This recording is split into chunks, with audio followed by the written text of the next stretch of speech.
Amen, so gut. Hey, wir werden nachher noch weiter Worship, aber ich darf jetzt ein paar Gedanken mit euch teilen. Ich freue mich drauf. Wir haben letzte Woche die neue Serie gestartet, der Dani Rohner war ja da und wir haben die Serie «Mittragen» genannt.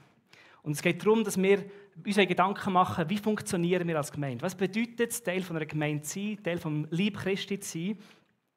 Und er hat eine mega gute Predigt gebracht über unsere Fähigkeiten und unsere Energie und Zeit zu investieren und jeden seinen Teil zu bringen. Und dann habe ich diese Woche auf YouTube ein Video gesehen. Und ich möchte schnell ein Bild zeigen von dem Typ, den ich gesehen habe. Er heisst Michael Schlitte heisst er. Michael Schlitte. Ich weiß nicht, ob ihr es auf diesem Bild gut seht. Er ist der Armdrück-Weltmeister. Ich weiß nicht, ob er amtierend ist oder nicht, aber auf jeden Fall habe ich so ein Video gesehen, wo er so reinläuft und er hat einfach einen riesigen rechten Arm, eine riesige rechte Hand und so eine recht dünne, sprenzige linke Hand. Und dann habe ich über den Vergleich nachgedacht, dass das Gemeinde ist wie ein Körper. Und ich habe darüber nachgedacht, hey, es ist schon noch spannend, dass es sehr unproportionale Körper geben kann. Und jetzt denke ich, hey, es ist unsere Verantwortung als Pastor, als Gemeindeleitung und Steffi und Ältestenrat, zu schauen, hey, wir wollen schauen, dass jeder Teil Beachtung bekommt, jeder Teil mittrainiert wird, jeder Teil kann seinen Teil beitragen. Dass nicht plötzlich eine Kirche da ist oder eine Gemeinde da ist, die einen riesigen rechten Arm hat und alles andere ist schwach. Und das ist auch unsere Verantwortung, immer wieder das Bewusstsein, hey, gibt es gewisse Mitglieder, gibt es gewisse Fähigkeiten, die wir vielleicht übersehen und uns nicht bewusst sind. Und dann denkt sie schon, die Verantwortung von jedem einzelnen Körperteil, sagen, weißt du, ich möchte mit Teil beitragen. Ich möchte nicht zuschauen, wie der rechte Arm die ganze Arbeit macht für unseren Körper, sondern ich möchte gerne mit Teil beitragen. Und das ist auch das Herz dieser Serie, dass wir sagen, hey, das ist eine Einladung, nicht ein Druck, aber eine Einladung, zu sagen, hey, jeder von uns ist Teil von dem Leib Christi. Jeder von uns hat etwas beizutragen. Und ich habe diese Woche den Small Group Leiter einen Text geschrieben und er hat geschrieben, es gibt keine Blinddarme im Leib Christi. Und was ich damit meine, ist, es gibt keinen Teil, den du einfach entfernen kannst und alles funktioniert genau gleich weiter. Also ich bin medizinisch nicht gut, aber ich glaube, so funktioniert es beim Blinddarm, oder? Da kann man rausnehmen, es ist egal, ob man ihn hast oder nicht. Und ich glaube, das gibt es im Leib Christi nicht. Wenn du nicht da bist, dann fehlt etwas. Wenn du nicht die Teil bringst, dann fehlt etwas im Leib Christi. Und zwar nicht nur hier jetzt lokal in unserer Kirche, in der GVZ Zürich-Oberland, vielleicht bist du zu Besuch oder bist du von einer anderen Gemeinde, aber im Leib Christi, jeder hat etwas zu bringen. Und jeder hat etwas, was er beitragen kann. Und das ist doch das Herz von dieser Serie, wo wir möchten, dass es ankommt und hoffen, dass es landet. Und heute habe ich die schöne Aufgabe, über Finanzen zu reden. Ich darf heute über unser Geld reden und genau das Raunen geht durch die Menge, oder? Über Geld redet man nicht, oder? Das ist so ein richtiges Schweizer Sprichwort. Über Geld redet man nicht. Und doch, wenn ich die Bibel anschaue, dann redet Gott durch die ganze Bibel immer wieder über Geld, über Besitz. Und Jesus hat sehr viele Geschichten, viele Gleichnisse, wo er immer wieder Geld und Besitz braucht. Und von dem her, wir können es nicht als privat abstempeln. Wir können nicht sagen, ja, das geht der Kirche nichts an, das geht mein Leben, das tue ich mit mir und mir selber anschauen, sondern das gehört zu unserem gemeinsamen Miteinander Leben. Sagen, okay, Finanzen sind Teil davon. Gott erlaubt sich, das hineinzureden und darum möchte ich mir es heute auch zumuten. Und das ist doch der zweite, wo wir ein bisschen aufpassen müssen, dass ihr jetzt alle skeptisch werdet. Oder? Ich bin da vorne, der Freikirchenpastor. Wir leben davon, dass alle Leute spenden, freiwillig, damit die Lohn bekommen, damit wir als Kirche die Sachen machen, die wir auf dem Herzen, die Vision, die wir haben, das Licht im Tal zu sein, einen Unterschied zu machen, Menschen, die Geschichte, die man gehört hat, dass Menschen eine Veränderung erleben in diesen Wänden, in diesen Räumen. Aber das kann sich jetzt skeptisch entstehen, also, ja, du da vorne hast einfach mein Geld, oder? Du willst mir jetzt Geld rauslocken für GVZ Zürich-Oberland und das ist überhaupt nicht, das müsst ihr mir jetzt einfach vertrauen, das ist noch schwierig zu beweisen, aber das ist nicht das Herz. Es geht nicht darum, dass ich euch sage, was ihr machen sollt, sondern dass wir zusammen als Leib Christi überlegen, hey, was bedeutet es, einen gesunden Umgang mit Geld zu haben? Was bedeutet es, unser Geld mitzubringen und beizutragen, dass etwas Grosses entstehen kann? Und das ist das Ziel und das Herz davon. Und ich glaube und ich hoffe schon, dass die Frucht von Grosszügigkeit wird sein. Ich hoffe schon, dass wir nachher mehr und mehr Geld werden in der Kirche haben. Nicht, dass wir uns irgendwelche krassen Löhne aushalten, sondern dass wir als Kirche unseren Auftrag wahrnehmen, dass wir Menschen verändern, Menschenleben verändern, ein Ort sein von der Hoffnung und ein Ort sein, wo Menschen ausrüstet und hilft. Und das ist hoffentlich eine Frucht davon, aber nicht das Ziel davon. Wisst ihr, was ich meine? Das ist nicht die Absicht für heute Morgen. Von dem her dürft ihr euch einfach entspannen, wenn es geht, wenn es um das Thema Finanzen geht. Genau, ich würde gerne noch beten und dann ein paar Gedanken mit euch teilen.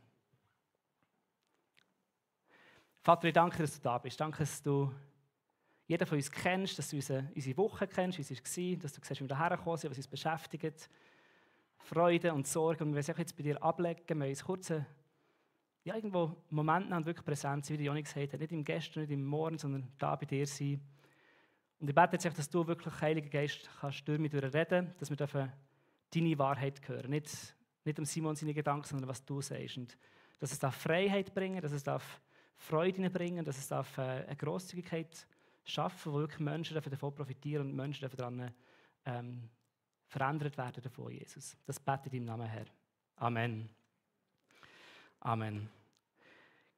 Kennt ihr das, wenn was ihr erlebt, nicht ganz übereinstimmt mit dem, was ihr in der Bibel leset? Kennt ihr das? Wenn ihr so Sachen leset und dann denkt, ja, wenn ich ganz ehrlich bin, ich erlebe das ein bisschen anders. Es gibt eine Bibelstelle in Apostelgeschichte 20, dort steht, denkt immer an die Worte, die Jesus, der Herr, selbst gesagt hat. Auf dem Geben liegt ein größerer Segen als auf dem Nehmen. Ich habe es mal im Hinterkopf behalten. Im letzten Jahr haben wir 3 Briefe von unserer Verwaltung bekommen, da wo wir wohnen. 2 davon waren Mietzinserhöhungen. Also eine Einladung, oder nicht eine Einladung, eine Aufforderung zum Geben. Einer davon war ein Brief, wo sie geschrieben haben, dass sie die Nebenkosten falsch kalkuliert haben und wir 800 Franken zu viel Nebenkosten eingezahlt haben und sie uns jetzt 800 Franken zurücküberweisen. Jetzt habe ich so ein bisschen reflektiert, die 3 Briefe. Ich habe nicht bei den Mietzinserhöhungen den Segen von Gott gespürt und die Freude vom Herrn. Und ich dachte, so gut, ich darf mehr geben. Sie liegen das Segen drauf. Sondern sie sind so, Scheiße, jetzt müssen wir das Budget nochmal anschauen, wie machen wir jetzt das? Und ich hatte so ein bisschen Sorgen und so Sachen. Und dann, wo der Brief kam mit den Nebenkosten abrechnung, habe ich gesagt, Halleluja, oder? Da war richtig eine riesen Freude drauf gewesen. Aber wenn ich hier die Bibel lese, dann hätte ich mich eigentlich gerade umgekehrt fühlen sollen.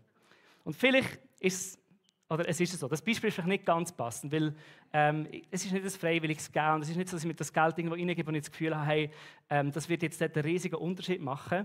Aber ich finde es trotzdem spannend, wie wir Sachen in der Bibel lesen können und wissen und irgendwie in der Theorie macht es Sinn, aber in der Realität des Lebens ist es manchmal eine andere Sache, oder? Und es gibt so den Ausdruck von der längste Reise, die der Mensch machen kann, sind 30 cm. Das ist von da oben ins Herz runter. Das ist so die längste Strecke, die es gibt. Wenn etwas vom Kopf, vom Wissen, von Theorie wirklich anfängt Sinn zu machen. Und ich möchte heute Morgen 3 Punkte, die ich gerne mit reinnehmen möchte. Und ich glaube, nichts von dem ist jetzt etwas Revolutionäres Neues. Und man sagt, boah, krass, das habe ich noch nie gehört, gedacht, gelesen. Aber ich hoffe und bete, dass ein bisschen etwas von dieser Wahrheit, die da drin steht, darf vom Kopf ins Herz gehen heute. Das ist so mein Anliegen für heute. Und ich möchte euch wirklich ermutigen, zu sagen, okay, Gott, ich möchte noch mal frisch herhören, was es bedeutet, einen gesunden Umgang mit Geld zu haben. Ich hatte einen Plan Anfangswoche, den ich über Bord geworfen habe. Und zwar habe ich mit euch eine 5 Kapitel Bibel zusammen lesen. Und dann zwischendurch stoppen und kommentieren und ich gemerkt, das wird niemals aufgehen. Ich bin so ein Optimist, ich habe wirklich gedacht, das schaffen wir. Dann dachte ich, nein, wenn wir realistisch sind, dann möchte ich noch etwas dazwischen sagen, möchte ich noch vorher ein bisschen das Bild zeigen. Also ich habe gemerkt, das reicht wahrscheinlich nicht. Aber ich habe 3 Beobachtungen aus 5 Kapiteln von der Bibel und ihr dürft es mega gerne nachlesen und dürft mir nachher eine E-Mail schreiben, wenn ihr nicht einverstanden seid, dass es Beobachtungen aus diesen 5 Kapiteln sind. Aber es ist zum einen die Bergpredigt, wo Jesus, das ist so eines der zentralsten Stücke im Matthäus-Evangelium, wo Jesus in dieser Predigt so das Manifesto vom Reich Gottes. Was bedeutet es, Teil vom Reich Gottes sein? Was bedeutet es, Jesus nachzufolgen, auf dem Abenteuer vom Glauben zu sein? Bergpredigt, das ist Matthäus 5 bis 7. Und der zweite Abschnitt ist eine Geldsammlung, die der Paulus in der Kirche in Korinth macht. Da war in Jerusalem eine Hungersnot und sehr viele von der Gemeinde dort waren arm, waren herausgefordert mit Finanzen. Und er hat in Korinth und die anderen Gemeinden auch Geld gesammelt für die Kirche in Jerusalem. Und diese 2 Passagen habe ich jetzt wirklich in der Vorbereitung viel durchgelesen und probiert zu sehen, gibt es ein bisschen rote Fäden. Sachen, die sich durchziehen, die wir bei Jesus sehen, wenn es um Geld und um Besitz und um Finanzen geht. Und wo wir sehen, wie der Paulus ganz praktisch in der Gemeinde über Geld redet. Und das sind meine 3 Beobachtungen. Wie gesagt, nichts Revolutionäres, aber ich glaube, extrem lebensverändernd, wenn wir es anfangen zu verstehen und zu leben. Und das Erste ist das Prinzip vom Verwalten.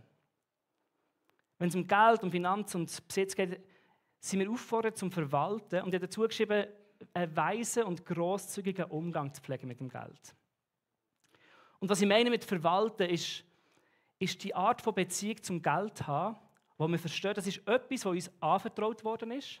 Das ist ein wichtiger Teil, da können wir nachher noch darauf sprechen. Aber es ist etwas, was uns anvertraut worden ist von Gott. Und jetzt können wir es einsetzen. Das ist nicht in erster Linie gedacht, dass es mega Wert hat und jetzt muss ich es irgendwo vergraben und muss es aufbewahren, sondern es ist mir anvertraut zum Verwalten. Ich kann das irgendwo reingeben, investieren, ich kann das etwas mit bewirken und bezwecken.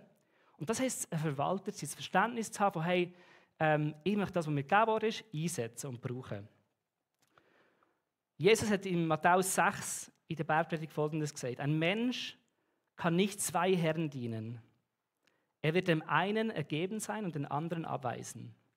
Für den einen wird er sich ganz einsetzen und den anderen wird er verachten. Ihr könnt nicht Gott dienen und zugleich dem Mammon. Und Mammon steht für das Geld, für den Geist vom Besitz und vom Reichtum.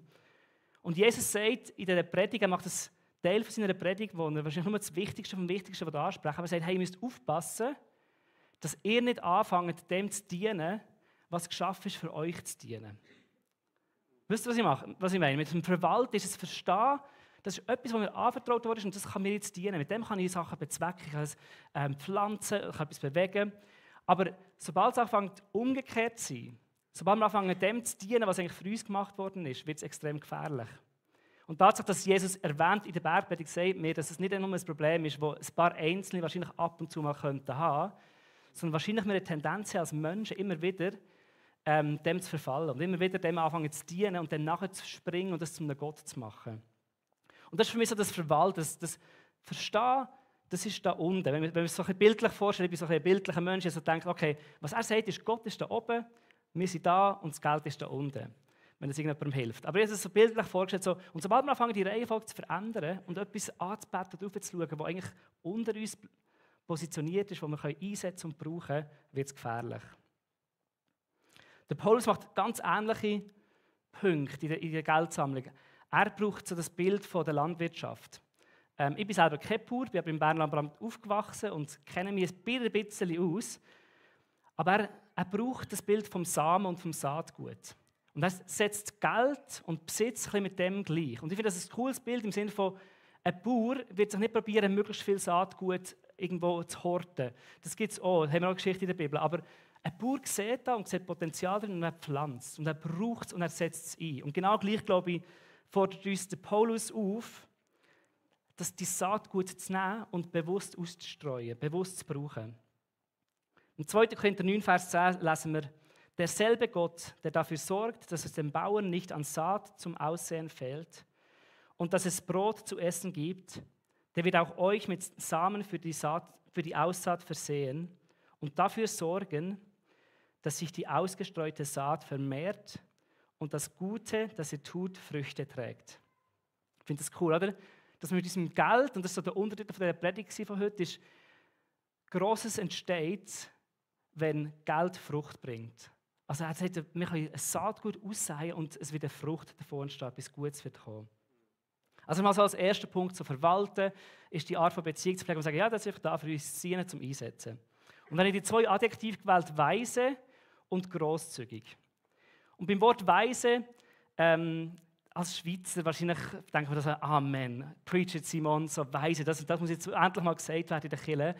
Ich glaube, es ist ein super Aspekt vom Verwalten, dass man weise ist, dass man sich überlegt, dass man her sitzt, dass man sich einen Plan macht. Ich persönlich bin jemand, der das Budget macht.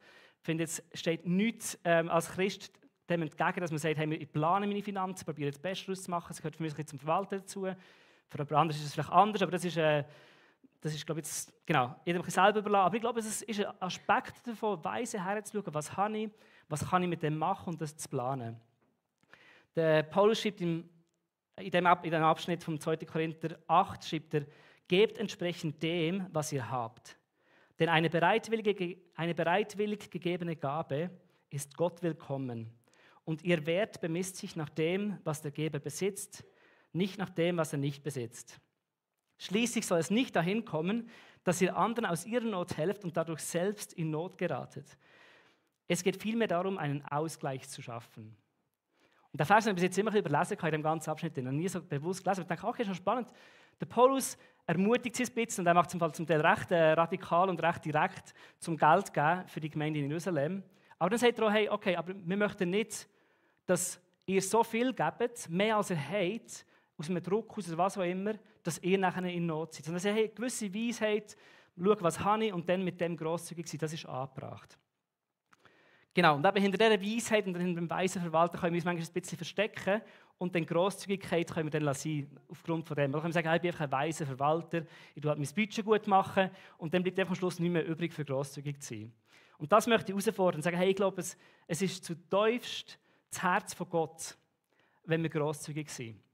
Ich glaube, wir reflektieren das Herz von Gott, wenn wir grosszügig sind. Es ist so eine Beschreibung, die extrem gut Gott zusammenfasst, ist, dass er grosszügig ist. Er ist ein liebender, grosszügiger Gott. Und wie gesagt, eben, Weisheit braucht es, aber ich glaube, Grosszügigkeit ist essentiell, wenn es um das Verwalten geht. Und mit Grosszügigkeit meine ich nicht schnell viel Geld ausgeben, sondern mit dem Fokus, dass jemand anderes profitiert. Ich finde, Grosszügigkeit ist, es geht nicht um mich. Ich tue nicht Geld ausgeben, damit ich davon profitiere, sondern jemand anderes wird an dem ermutigt werden, wird gestärkt werden und es dient jemand anderem. Und wieder zu dem Bild von Paulus mit dem Saatgut. Oder? Der Bauer, wenn er das Saatgut ausstreut, wird er kaum unter Tränen und traurig sein, was er jetzt alles loslässt. Sondern ich glaube, er freut sich zu verteilen und er freut sich, was alles wird entstehen, weil er checkt das Potenzial, das in dem Samen drin ist. Und ich glaube, das Gleiche mit dieser Grosszügigkeit sein. Wir dürfen wissen, hey, das ist so ein Potenzial, das kann Leben verändern. Und ja, ich muss meine Rechnungen zahlen und ja, ich muss mein Zeug machen, aber ich möchte ganz bewusst auch immer wieder Geld brauchen, um anderen zu helfen. Geld brauchen, um in andere Sachen zu investieren. Das bringt mich zum zweiten Punkt, oder zur zweiten Beobachtung. Und Achtung, es ist schlechte Grammatik. Alle Lehrer, wahrscheinlich merken es alle, nicht nur die Lehrer. Genau. Der Noah hat mir geholfen bei der Predigtvorbereitung und er hat es geschrieben.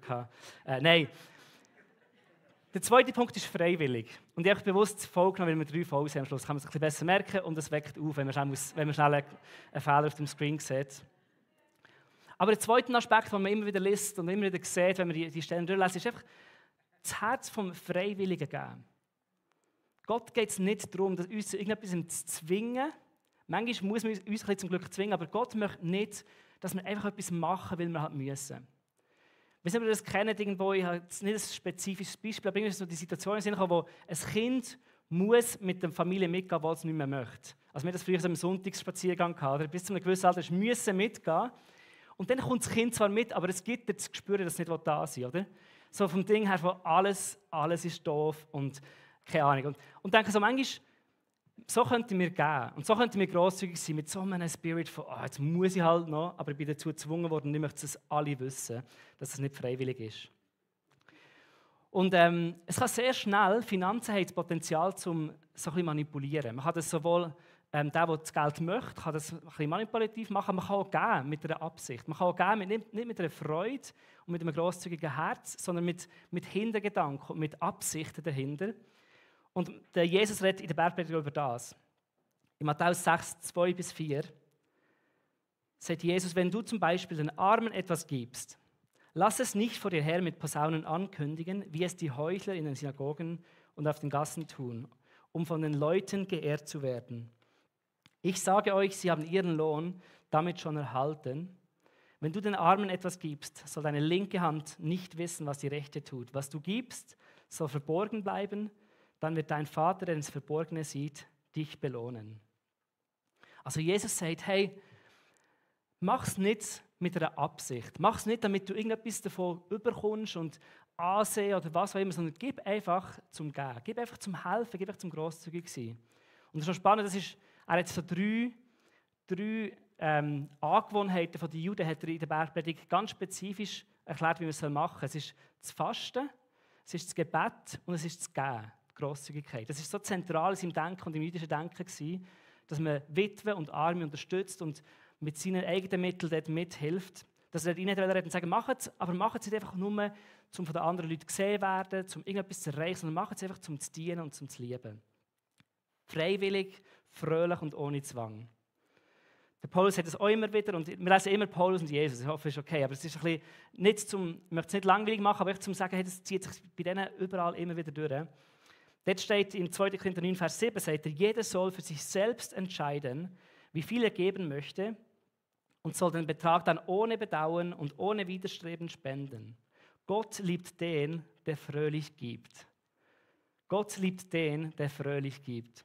Und das meine ich mit dem Bild von dem Kind, das nicht möchte dabei sein. Gott liebt es, wenn wir grosszügig sind, aber er möchte, dass wir es fröhlich machen, dass wir es aus unserem eigenen Herz heraus machen. Und darum ist die Ermutigung an euch, auch wenn es jetzt zum Beispiel gerade im Kontext von der Kirche darum geht, ist, wir möchten euch nicht sagen, schau, da so viel Prozent müsst ihr geben und das ist die Regel in der GVZ Zürich-Oberland und dann kommt es gut, sondern wir sagen, hey, ja, es gibt gewisse Richtwerte, die sich bewährt haben in der Vergangenheit und die vielleicht viele so machen, aber gang zu Gott und frag Gott. Entscheid für dich selber, was du möchtest geben und gib lieber das, was du wirklich willst geben, freiwillig und fröhlich, als unter irgendeinem Zwang und irgendwie mit Absichten, weil es jemand anderes dir gesagt hat. Genau, also verwalten, freiwillig. Und die dritte Beobachtung, und auch da wieder ist etwas, was wir wahrscheinlich wissen im Kopf, aber wo darf tief ins Herz absinken, ist Vertrauen. Es geht um Vertrauen. Unsere Sicherheit bei Gott zu finden. Am Schluss des Tages geht es um das. Dass wir sagen, hey, worauf baue ich mein Leben? Wo finde ich meine Sicherheit? Finde ich es in dem, was ich habe? In dem, was ich kann? Oder finde ich es bei Gott?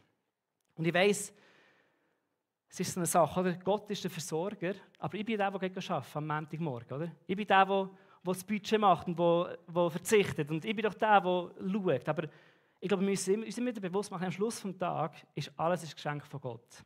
Die Tatsache, dass ich einen Job habe, die Tatsache, dass ich arbeiten kann, ist alles ein Geschenk von Gott. Und das ist nie in meiner eigenen Kontrolle. Es kann dir in einem Moment so weggenommen werden.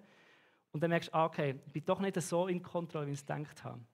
Und alles andere überhaupt nicht als sicheres Fundament als Gott. Der Paulus sagt im 2. Korinther 9, Vers 11, er wird euch in jeder Hinsicht so reich beschenken. Und jetzt das Wort er und beschenken unterstrichen, weil ich glaube, es geht um ihn, Gott, der schenkt. Dass ihr jederzeit großzügig und uneigennützig geben könnt. Und wenn wir dann eure Spende überbringen, werden die sie empfangen, Gott danken. Also es passiert etwas, wenn wir großzügig sind. Es passiert etwas, wenn wir unsere Finanzen einsetzen. Aber es startet damit, dass Gott uns versorgt und dass er uns beschenkt. In der Bergpredigt gibt es einen längeren Abschnitt. Und den möchte ich jetzt gerne mit euch durchlesen, komplett. Wo Jesus nochmal möchte heimbringen, im Sinne von, wo bauen wir unser Fundament, unsere Sicherheit darauf auf. Matthäus 6, Vers 25 bis 34.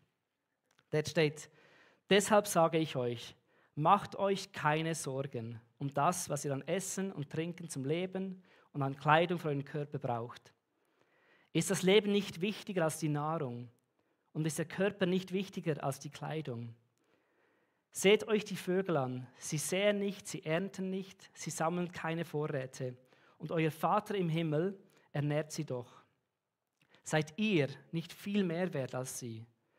Wer von euch kann dadurch, dass er sich Sorgen macht, sein Leben auch nur um eine einzige Stunde verlängern? Und warum macht ihr euch Sorgen um eure Kleidung?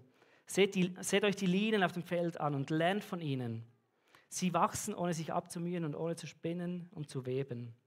Und doch sage ich euch, sogar Salomo in all seiner Pracht war nicht so schön gekleidet wie eine von ihnen.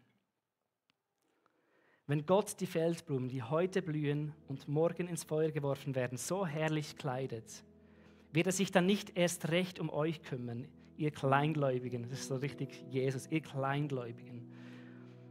Macht euch also keine Sorgen. Macht euch also keine Sorgen. Fragt nicht, was sollen wir essen, was sollen wir trinken, was sollen wir anziehen. Denn um diese Dinge geht es den Heiden. Und das ist wahrscheinlich einer der zentralsten Sätze im ganzen Ding. Denn um diese Dinge geht es den Heiden, die Gott nicht kennen. Euer Vater im Himmel aber weiß, dass ihr das alles braucht. Es soll euch zuerst um Gottes Reich und Gottes Gerechtigkeit gehen, dann wird euch das Übrige alles dazugegeben. Macht euch keine Sorgen um den nächsten Tag, denn der nächste Tag wird für sich selbst sorgen. Es genügt, dass jeder Tag seine eigene Last mit sich bringt. Okay, das war ein längerer Abschnitt, gell? Aber ich finde es so schön, wie Jesus den Kontrast malt von wie es ein Leben ist, wenn wir auf uns selber drehen. Sorge, Sorge, Sorge. Immer wieder sagt er Sorge um das Essen, Sorge um die Kleidung, Sorge um das. Aber er sagt, macht euch keine Sorgen, weil ihr kennt Gott. Wir kennen den Vater. Weil wir Gott kennen, müssen wir uns keine Sorgen machen. Und ich habe aufgeschrieben, Wir machen uns keine Sorgen, weil Gott unser Versorger ist. Wir wissen, er ist der, der uns versorgt. Wir wissen, er ist der, der zu den Vögeln schaut. Er ist der, der zu den Blumen schaut. Er wird sich, glaube ich, um die Menschen kümmern. Und das kann in der Praxis manchmal schwierig sein. Und ich kenne so Situationen, wenn es finanziell wirklich schwierig ist und wenn man denkt, wow, okay, aber Gott versorgt. Und ich möchte dich ermutigen, immer wieder im ganzen Innen zu sagen, hey, ich möchte mein Fundament, mein Vertrauen, meine Sicherheit bei Gott finden und auf ihn setzen.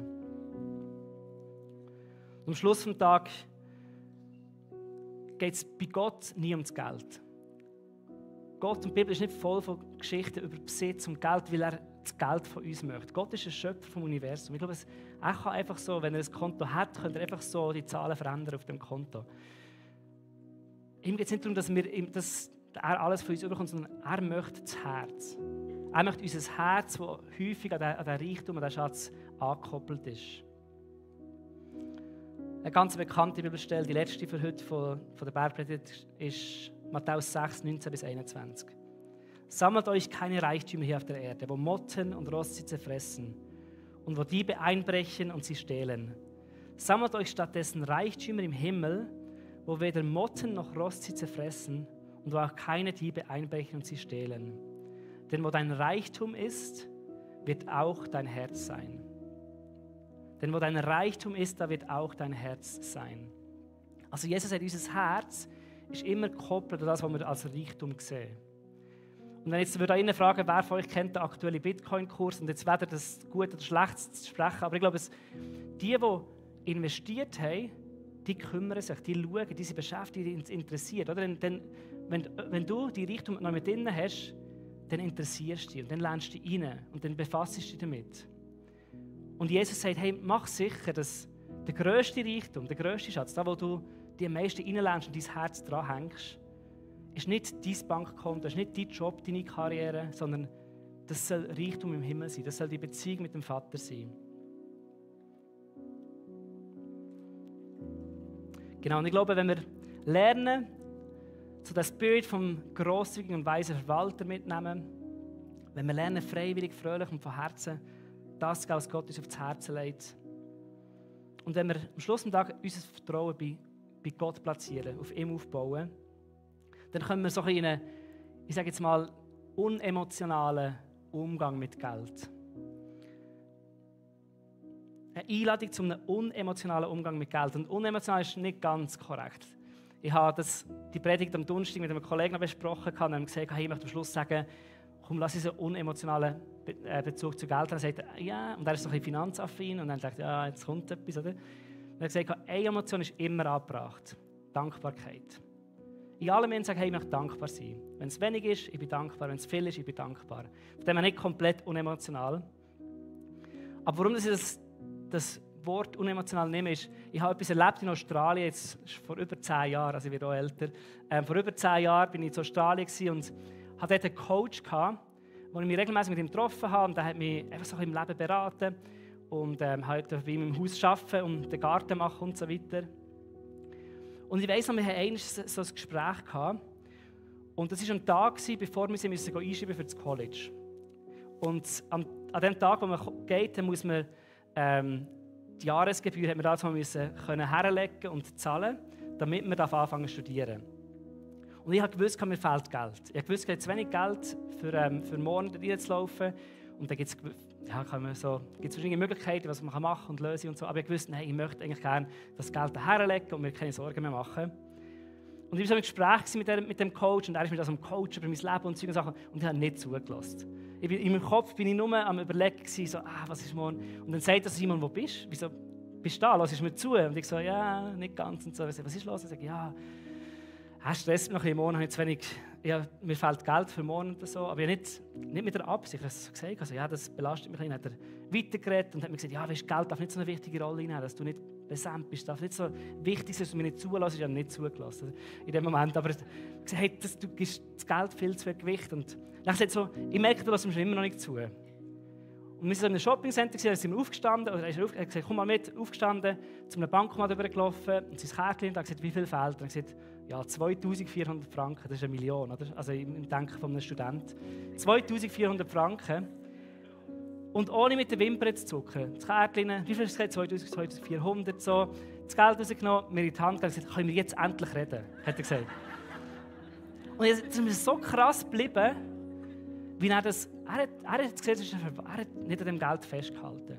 Er ist ein Verwalter, er hat gesagt, das ist Geld, das soll dienen, das soll nicht zum Zentrum von deiner Aufmerksamkeit werden. Und dann hat er mir es eben nochmal gesagt, und dann habe ich es dann gehört. Er hat gesagt, Geld darf nicht zu einem Hindernis werden, was Gott machen mit deinem Leben. Wenn du dem so viel Raum gibst und dich ablenken, das ist absolut falsch. Das ist bei mir dann von da oben da reingegangen. Nicht definitiv, ja, immer noch Momente, wo ich immer wieder mich daran erinnern muss, aber es war ein Moment, wo ich dachte, hey krass, Geld ist einfach nur da, nur zum Brauchen. Wir dürfen es einsetzen, es kann Frucht bringen, man kann es gut einsetzen oder schlecht einsetzen, aber es ist einfach Geld, mehr ist es nicht. Es ist ein bisschen Papier, ein bisschen Metall, vielleicht eine Zahl auf dem Konto, aber es ist sicher nicht etwas, was wir dienen wollen. Und ich möchte einfach euch einladen, eben vielleicht ist einer von den Aspekten, der ein bisschen reinsinken darf, aber sagen, hey, lass uns einen unemotionalen Umgang mit Geld haben. Oder zumindest lass uns nicht Geld auf so eine hohe Stelle stellen, wo wir anfangen, um Geld zu dienen. Und wir haben heute, das machen wir zum ersten Mal im Südoberland, aber haben wir bei der Konferenz ein paar Mal gemacht. Einfach nach der Predigt kurz 1 Minute, 2 Zeit nehmen und ich habe so ein paar Reflexionsfragen aufgeschrieben. Dürft ihr gerne auf den Screen tun. Und dann schnell 2 Minuten Stille und ihr dürft einfach schnell reflektieren. Ihr dürft überlegen, was möchte Gott heute mir sagen, bevor wir nachher weitermachen mit dem Gottesdienst.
Können wir zusammen aufstehen? Ist das okay? Wir nachher zusammen worshipen, zusammen Gott anbeten. Und vielleicht kann der Gott auch noch mal in die Frage oder die Antworten auf die Fragen. Das kann etwas in dir auslösen.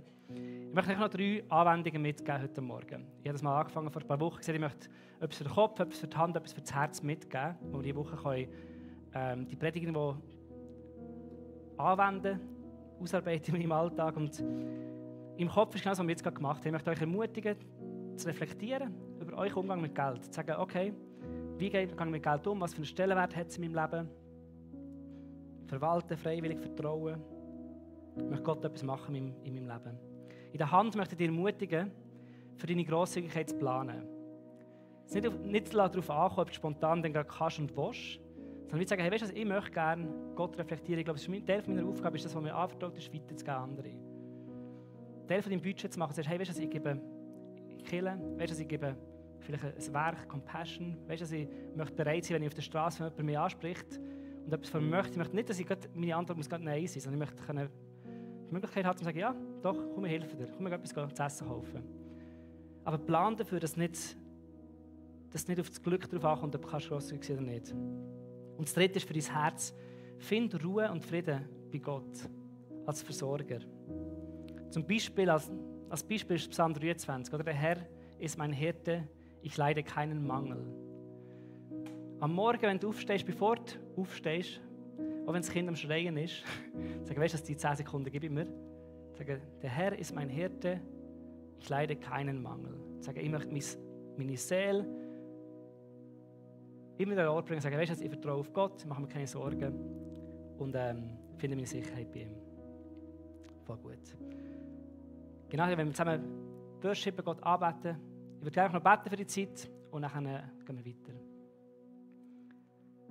Danke dir, Jesus, dass du so klar und so offen darüber redest, wie wir mit dem, was uns anvertraut ist, umgehen.